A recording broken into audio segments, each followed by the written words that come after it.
아멘. 은혜로운 찬양이었습니다. 네. 우리 옆에 계신 분과 다시 한번 인사하겠습니다. 네. 만나뵙게 되어서 영광입니다.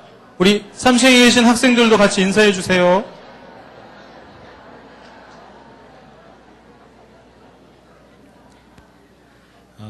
참고로 말씀을 드리지만 지금 내 옆자리에 앉아 계신 분은 굉장히 귀한 분입니다.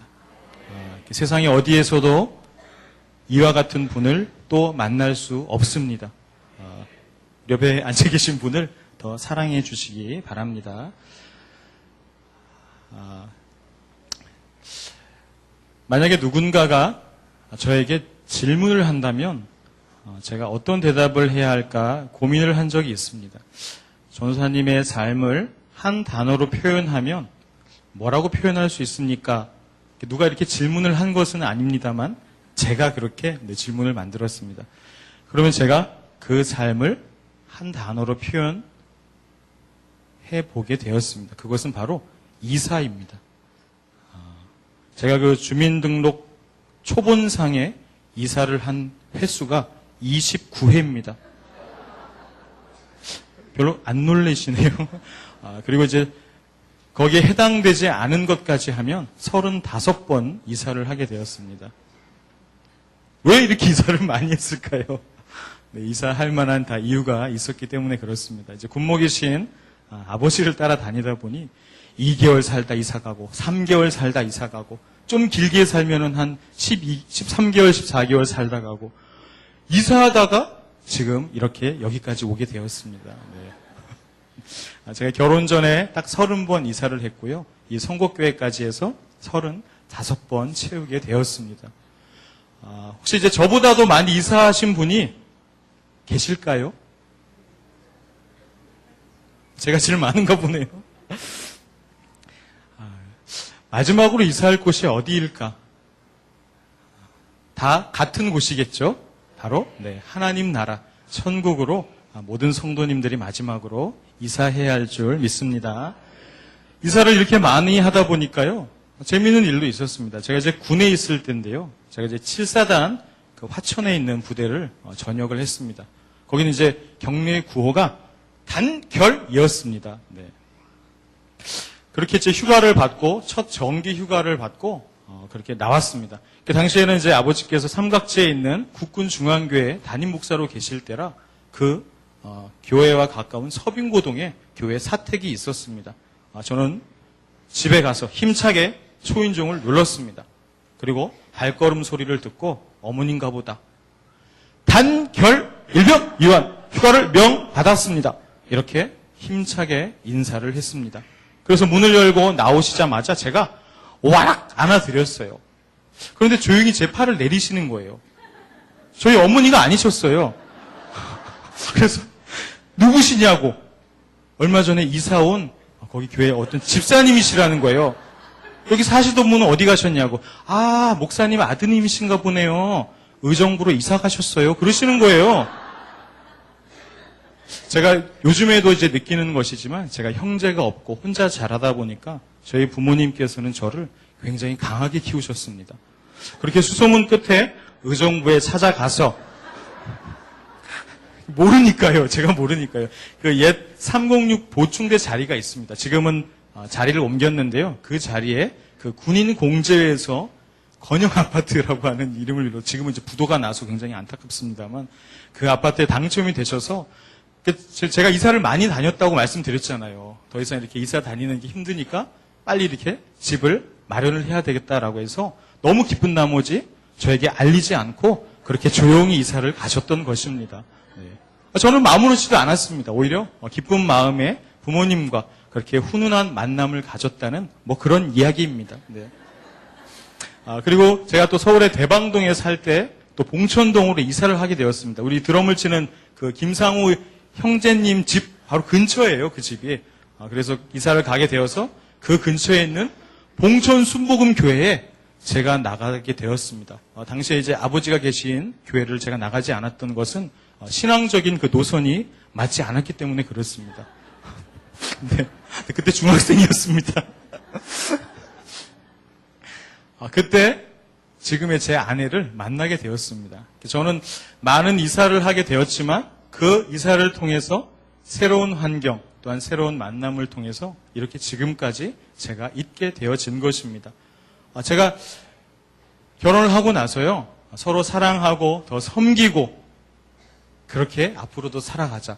너와 나는 선의의 경쟁을 하는 경쟁자다라고 그렇게 지금은 섬기며 살아가고 있습니다만 그때 딱 2번 정도 다른 교회에도 한번 나가볼 걸이라는 생각을 해본 적도 있습니다. 네. 사실이니까요. 네. 창세기 12장은 믿음의 조상인 그 아브라함의 첫 출발을 보여주는 내용입니다. 사람이 살면서 출발이라는 것은 참 중요합니다. 하루의 출발, 하루의 시작을 어떻게 시작하느냐에 따라 그 하루가 달라지기 때문에 그렇습니다. 만약에 내가 감사와 기쁨의 하루로 시작을 하면 그 날은 감사와 기쁨의 하루가 됩니다. 그렇게 출발이라는 것은 우리에게 있어 중요한 영향을 미치게 됩니다. 특별히 본문을 통해서 이 아브라함이 보여준 이 믿음의 출발은 믿는 성도의 삶에 있어서 많은 영향을 끼치고 또한 우리도 그렇게 살아가야 한다는 것을 보여주는 중요한 말씀이 됩니다. 제가 몇 가지를 좀 나누고자 합니다. 첫 번째, 신앙은 출발이다. 따라해 보시겠습니다. 신앙은 출발이다. 저는 이사를 35번 했다고 말씀을 드렸죠. 이사할 때마다 새로운 출발을 하게 됩니다. 늘 짐을 싸고 풀고 35번 했다고 생각해 보십시오. 그러다 보니까요, 아직 풀지 않은 집이 있어요. 이 짐이요. 안 쓸 짐은 아예 풀지 않습니다. 네. 환경도 낯설고 사람도 낯설고 저에게는 모든 것이 낯설어서 다시 시작해야 되는 그러한 환경입니다. 그런데 다행스럽게도요, 제가 사실 좀 부끄러움이 좀 많은 편입니다. 수줍음도 많고요. 이렇게 제가 우리 성도님들의 얼굴을 바라보고 이야기한다는 것이 지금 굉장히 참 제 스스로도 놀랄 만한 일입니다. 제 학생부 아이들에게도, 우리 학생부 아이들에게도 부끄러워서 제가 말을 건네지를 못해요. 그래서 어쩌다가 용기를 내어 말을 건네면 학생들이 저에게 위로와 격려를 해줍니다. 전도사님 잘하셨어요. 그렇게 하시는 거예요. 이렇게 격려해 주더라고요. 네, 이 자리를 빌어 우리 학생들에게 깊은 감사의 뜻을 전합니다. 아무도 내 얘기 안 듣는 것 같네. 그러기에 제가 이 자리에서 이렇게 말씀을 전할 수 있는 것도 다 십자가의 은혜입니다. 참고로 그 십자가의 은혜에 대한 제 일화를 좀 말씀을 드리겠습니다. 왜 은혜인지 좀 설명을 해드려야 될 것 같아서요. 제가 이제 10살 때 일이었는데요. 이제 아버지가 군목으로 계실 때 불교 군종, 천주교 군종, 그리고 저희 아버지 이제 기독교 군종 이렇게 세 분이 같이 계셨습니다. 그런데 어느 날 이 불교 군종께서 오동나무로 빚은 반들반들한 목탁을 가져오셨어요. 근데 너무 그 소리가 맑고 청아해서 제가 아버지께 아버지 저도 저 목탁 사주세요. 이렇게 이야기를 했다가 아버지가 조용히 안방으로 들어가시더니만 조용히 잘 이렇게 안 만지시는 건데요. 나무 십자가를 이렇게 들고 오셔서 저를 이렇게 매로 다스리셨습니다. 저에게는 그것이 십자가의 은혜였습니다. 역시 십자가는 목탁을 이기는구나. 10살 때 그러한 신앙의 체험을 가지고 지금까지 이렇게 제가 살아온 것입니다. 네, 저에게 있어서는 그것이 십자가의 은혜였습니다. 사람은 누구나 익숙한 환경에 사는 것이 편합니다. 어색한 곳에서는요, 불편해요. 스트레스도 받게 되고 사는 게 좀 힘듭니다. 그렇지만 하나님은 성경의 많은 인물들을 통해서 말씀하십니다. 익숙한 환경을 떠나라라고 말씀하십니다. 모든 것을 다 놔두고 새롭게 출발하라고 말씀하십니다. 본문에도 하나님 아브라함에게 말씀하십니다. 이미 보여준 땅으로 가라고 하신 것이 아니라 보여줄 땅으로 가라고 명령하십니다. 아브라함은 많은 생각을 했을 것입니다. 알지도 못하는 곳에 내가 그렇게 갈 수 있을까? 이 많은 식솔들을 데리고 내가 가서 살 수 있을까? 이런 고민들을 분명히 했을 것입니다. 그런 인간적인 생각을 했을 것입니다. 여전히 아브라함에게 있어서 그 의문을 떨칠 수 없었을 것입니다. 그런데 이 성경을 보면은요, 이렇게 의문을 가지고 끝나는 것이 단 한 곳도 없습니다. 반드시 하나님께서 그 의문에 대한 확실한 대답을 보여주시기 때문에 그렇습니다. 아브라함은 그 의문 부호를 다 버리고 하나님의 말씀에 순종했습니다. 더 어려워질 것이라는 것을 알고 있었지만 그럼에도 하나님의 말씀을 따라 순종하며 그 약속을 믿고 그 익숙했던 자리를 떠나게 되었습니다. 제가 많은 이사를 하면서 느끼는 것이 바로 이것입니다. 새로운 환경을 맞이할 때마다 더 중요한 것이 내 마음의 자세이구나. 그 마음의 태도를 어떻게 가지느냐에 따라서 내가 더 그곳에서 유익한, 더 잘할 수 있는 그런 삶을 살 수 있구나라는 것을 깨닫게 되었습니다. 마찬가지로 영적인 상태도 마찬가지입니다. 우리가 늘 익숙했던 내 신앙의 그런 영적인 상태라면 우리는 그것을 버리고 새롭게 출발해야 합니다. 그러기에 이 영적인 출발은요, 매일매일 이루어져야 합니다. 매일매일 새로운 하나님께서 나에게 원하시는 그 영적인 삶을 살기 위해서 매일을 그렇게 떠나야 한다는 것입니다. 그래서 새롭게 출발하기 위해서는 용기가 필요한 것입니다. 우리 옆에 계신 분께 좀 이렇게 용기를 북돋는 인사를 하실 텐데요. 제가 어떻게 인사하는지 알려드리겠습니다. 집사님, 권사님, 장로님, 성도님, 걱정 마세요. 제가 있잖아요. 잘 들으셔야 돼요. 걱정 마세요. 제가 있잖아요. 용기를 내세요. 걱정 말고 떠나세요. 시작! 제가 다시 알려드릴게요. 네. 걱정 마세요. 제가 있잖아요. 자, 여기까지 해보겠습니다. 걱정 마세요. 제가 있잖아요. 자, 용기를 내세요. 걱정 말고 떠나세요.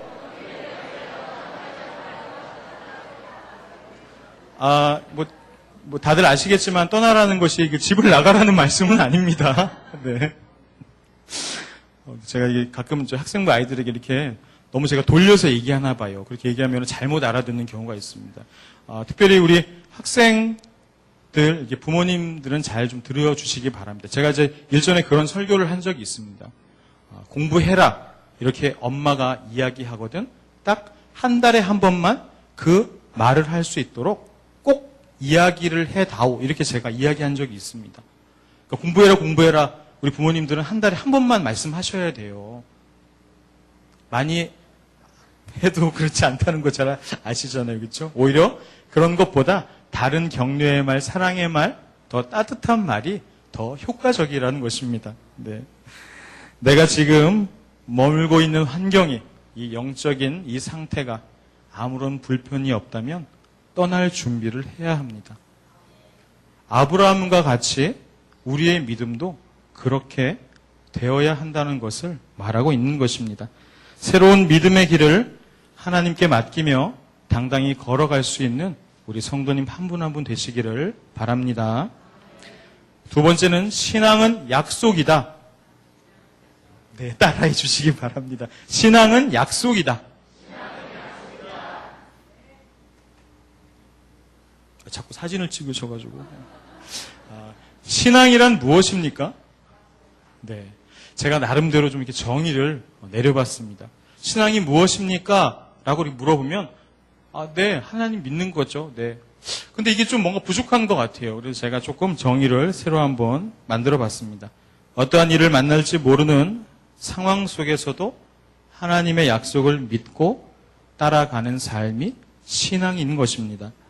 그러기에 하나님과 성도의 삶은 이와 같은 상황에 의심과 불안을 가지는 것이 아니라 분명한 믿음을 가지고 살아가야 한다는 것입니다. 성경 66권은 약속의 책입니다. 하나님의 약속을 따라 순종하는 그 많은 사람들을 통해서 하나님은 약속의 결과들을 보여주십니다. 한 사람도 그 약속 안에서 벗어날 수 없고 온전히 하나님 뜻 가운데서 살았다는 것을 우리가 볼 수 있습니다. 성도님들은 하나님의 약속을 믿고 기다리십니까? 네, 이게 아멘이시죠? 네. 제가 세 가지 어떤 기다림 중에 한 가지 선택을 하실 수 있도록 제가 좀 예를 좀 들어드리겠습니다. 첫 번째, 그 약속을 반항하며 기다리는 사람입니다. 빨리 결과가 나타나지 않으면 금방금방 거기에 대해서 짜증을 내고 쉽게 포기해버리고 원망하고 결국은 그러다가 스스로 지쳐서 포기하는 사람입니다. 믿는 사람들에게는 이렇게 반항하며 기다리는 그런 삶의 태도는 하지 말아야 됩니다. 둘째는 아예 포기하고 기다리는 사람입니다. 어떻게 보면 이 말이 맞는 것 같은데요. 믿는 사람에게도 이 기다림은 옳지 않습니다. 뭔가는 하고 싶은데 새로운 변화를 내가 이렇게 변화에 거기에 맞추고 싶은데 또 변화하는 것은 원치 않고 그냥 그렇게 살아가는 사람이 된다는 것입니다. 셋째는 무언가를 기대하고 소망으로 그 기다리는 사람입니다. 내 인생의 길이 어떻게 펼쳐질지 인내를 가지는 사람입니다. 인내란 그래서 성도의 그 인격의 성숙에도 영향을 주지만 이 신앙과 믿음의 성숙에도 큰 영향을 주게 되는 것입니다. 저와 여러분은 이 세 번째 소망을 가지고 기다리며 인내하는 그런 기다림의 삶이 되시길 바랍니다. 기다림은 아무것도 하지 않는 것이 결코 아닙니다. 아브라함은 이 소망의 기다림과 그 기대 속에서 하나님의 말씀을 순종했습니다. 순종이라는 것은 나에게 올 것을 기대하며 소망하며 그렇게 행동으로 옮기는 것입니다. 순종의 결과가 그런데 좋은 것만 있는 것은 아닙니다. 내가 하나님 말씀에 순종하고 하나님 약속을 따라 살아가지만 오히려 그 순종의 결과는 지금보다 더 어려워질 수도 있습니다. 더 힘들어질 수도 있습니다. 그런데 그런 상황으로 하나님께서 나를 만드신 것이 하나님께서 나를 사랑하시지 않기 때문에 그런 것이 아니라는 것입니다. 오히려 그 어려움 속에서도 그 환경 속에서도 내가 나를 더 사랑하느냐라고 하는 그 고백, 그 사랑의 고백을 듣고 싶어 하시기 때문에 그렇습니다. 하나님은 명령도 하시지만 우리에게 부탁도 하십니다. 어려움 속에서도 나를 사랑하겠느냐라고 말씀하고 있는 것입니다. 세 번째는 신앙은 약속을 따라 가는 것이다. 자, 신앙은 약속을 따라 가는 것이다. 저는 이 약속이라는 것을요, 당연한 것을 당연하게 여기는 것이 약속이라고 생각을 합니다. 그렇기 때문에 당연한 것을 당연하게 여기지 않고서는 이 약속을 지킬 수가 없습니다. 예전에 그 MBC에서 대장금이라는 드라마가 인기리에 방영이 되었습니다. 그때 그 정상군과 장금이의 대화가 저의 그런 어떤 신앙적인 좀 눈을 뜨게 해주어서 제가 그 대사를 좀 발췌를 해보았습니다. 정상궁이 장금이에게 묻습니다. 어떤 맛이 나느냐? 죄송합니다. 제가 어제 사실 연습을 많이 했는데요. 제가 부끄러움이 많아가지고 장금이가 홍시 맛이 납니다. 이렇게 대답을 해요. 어찌 홍시라 하느냐? 예? 저는 제 입에서 고기를 씹을 때 홍시 맛이 났는데 어찌 홍시라 생각했느냐 하시면 그냥 홍시 맛이 나서 홍시라 생각한 것이온데 이런 대사입니다. 네, 그 음식에 홍시가 들어가서 고기의 느끼함을 없애주고 부드러움과 담백함과 달콤함을 더해 주었던 홍시를 장금이는 있는 그대로 당연하게 표현했던 그 대사입니다. 저는 그 대사를 보면서요, 많은 생각을 하게 되었습니다. 하나님의 약속을 믿고 기다리는 사람은 이렇게 당연한 것을 당연하게 여길 줄 알아야 된다라는 것을 깨닫게 되었습니다. 하나님의 약속으로 살아가는 우리 성도 여러분, 하나님의 백성답게 그 당연한 삶을 살고 계십니까? 성경은 하나님께서 주신 큰 명령에만 순종하는 것을 말하고 있지 않습니다. 사소한 것을 무시하며 살아가라는 말은 성경 어디에서도 찾을 수 없습니다. 가장 작은 것, 가장 남들이 보지 않는 것, 그것에 최선을 다하며 그렇게 살아가라고 우리에게 가르치고 있습니다.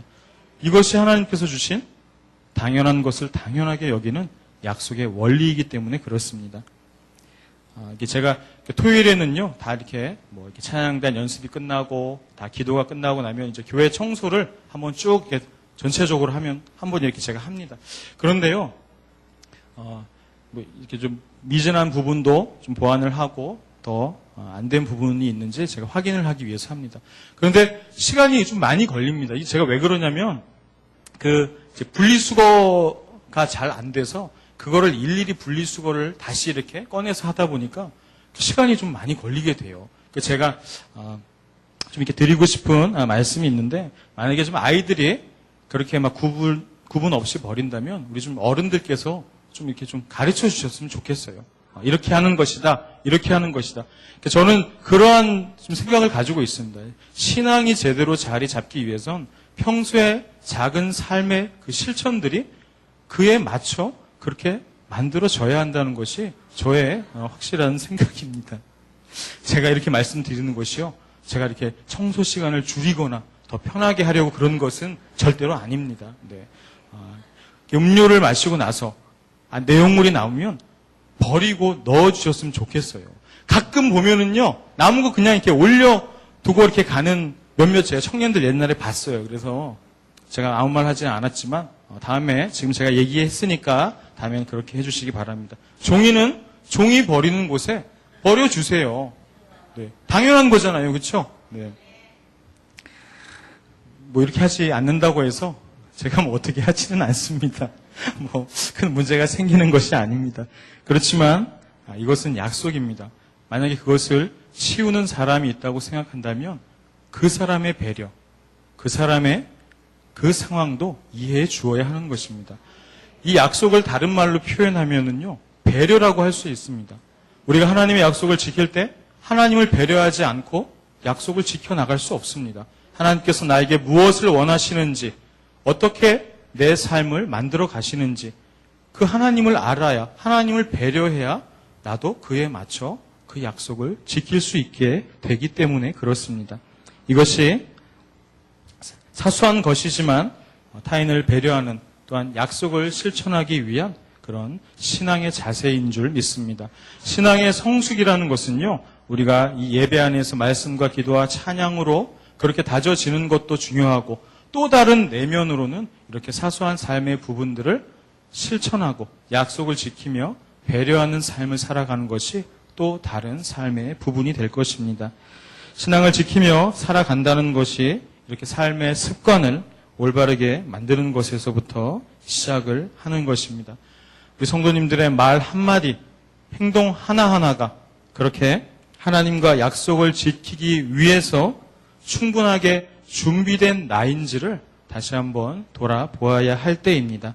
타인을 배려하는 삶은 하나님과의 약속을 지키기 위한 중요한 원칙이 되기 때문에 그렇습니다. 제가 앞서 세 가지를 말씀드렸습니다. 첫 번째, 신앙은 출발입니다. 출발. 두 번째, 신앙은 약속입니다. 세 번째, 신앙은 그 약속을 따라가는 삶입니다. 이 본문에 나오는 이 아브라함의 삶이 이와 같은 삶이었습니다. 이 12장 1절을 보면은요, 여호와께서 아브라함에게 이르시되, 그리고 그 약속의 말씀을 하십니다. 그리고 9절에 아브라함은 그 약속을 따라 그렇게 살아갔다는 것을 보여주고 있습니다. 점점 남방으로 옮겨갔더라. 성도의 삶은 평생을 걸쳐서 이렇게 이사하는 삶입니다. 옮기는 삶이 되어야 합니다. 그 삶의 과정 속에서 하나님은 늘 그 약속을 잊지 않도록, 기억하도록 우리에게 약속하십니다. 이 본문의 12장에서도, 13장에서도, 14장에서도, 15장에서도, 17장에서도 여전히 하나님은 그 아브라함에게 약속하십니다. 아브라함이 애굽으로 가서 헤브론으로 가고 네겝으로 가고 계속 그렇게 이사를 갈 때마다 하나님은 그 믿음의 약속을 잊어버리지 않도록, 기억하도록 아브라함에게 늘 말씀하셨습니다. 아브라함이 고향 땅을 떠나 처음 출발했을 때에도 모든 인생에 걸쳐 그러한 삶을 살아갔을 때에도 하나님의 말씀, 하나님의 약속이 아브라함과 함께 했다는 것을 우리가 알 수 있습니다. 처음부터 아브라함도 인격의 성숙이 있었던 사람은 아니었습니다. 성경을 보면은 아내를 누이라고 그렇게 속이기도 했습니다. 그렇지만 그렇게 계속 주어지는 삶의 새로운 곳으로 나아갈 때마다 하나님의 약속을 따르는 그 삶을 살아가면서 믿음의 성장도, 신앙의 성장도, 인격의 성장도 그렇게 아브라함은 만들어낼 수 있었던 것입니다. 옮기는 곳마다, 이사를 하는 곳마다 단을 쌓고 하나님께 예배드리는 삶을 살았던 아브라함이었습니다. 저도 그렇게 이사를 자주 다니면서 늘 감사하며 또한 새로운 사람을 만날 것에 대해 그렇게 늘 감사하며 살아가고 있습니다. 제가 부끄러움이 많다고 그랬잖아요. 제가 어떻게 하면은 이 사람들 앞에서 이렇게 제가 지금 부끄러워서 성도님들의 눈을 잘 지금 못 마주치고 있는데요. 그것들을 극복하기 위해서 제가 그 오징어 장사를 잠깐 했었습니다. 네. 그래서 오징어 장사를 하고 이제 쥐포 10마리, 이제 북한산 황태 뭐 이런 걸 해가지고요. 보험 영업하는 그 영업소마다 이렇게 경기도 일대를 다니면서 부산의 그 유명하신 전과 15보험 조폭 형님 두 분하고 그렇게 오징어 장사를 했습니다. 제가 태어나서 처음으로 그렇게 살아있는 용은 처음 봤어요, 제가.